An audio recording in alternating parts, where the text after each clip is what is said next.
Well, I think you should support me because I'm somebody that's passionate about government, and I studied it and I worked in it at almost all different levels, but I'm not complacent about it. I like to look for ways that it can work better for the people that we represent.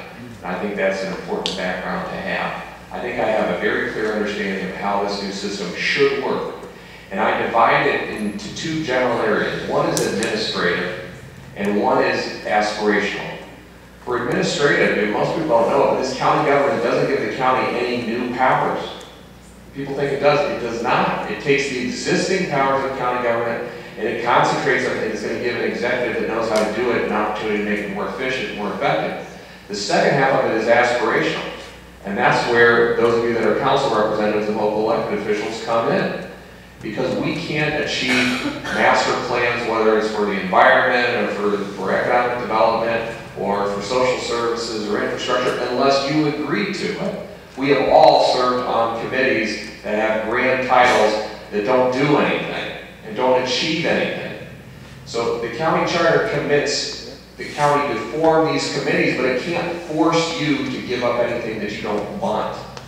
So the only way, I understand that the only way that I'm going to be successful as a county executive is if we form a partnership.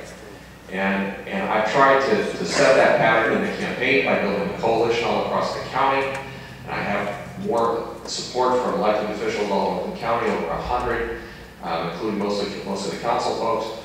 And I'm going to try to take that same philosophy to me to the county executive's office if I'm successful. So I appreciate your support. Thanks for listening to me tonight. Thank you. Dr. Steve.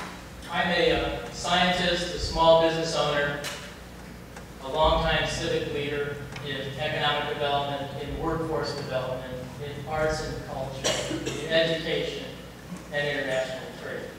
And I'm a reformer. When I finished a very long, probably too long education, and became a young scientist at the University of California in San Diego, I had the opportunity to make my home anywhere in the country, anywhere in the world. I chose to come back to this community because of my family, because of my Rust Belt roots, and because I wanted to make a difference. I chose to open my software company in the core city. I chose to hire graduates from Case and Cleveland State and Kent, give them their first jobs, and mentor them. I personally have mentored 100 of them over the years. 2 years ago, I chose to get involved in the charter revision, in the charter reform. I joined that campaign when it was a rickety cart. I'm the only person on this stage besides Senator Turner who was a leader in that campaign. I believe in the charter. I helped write the charter. I'm passionately committed to its success. I'm a 60s activist, and I'm in my 60s now. And back then, we wanted to remake the world. We knew we were going to remake the world. Well, since then, 30 years in business is making quite a role, worrying about my employees, worrying about my customers. My 60s activist vigor is somewhat mellowed, but that fire still burns inside of me. Thank you, Dr. Scipio, and I know our president. I'm sorry. Oh, that's okay. As our president comes, I definitely want to thank all of our candidates.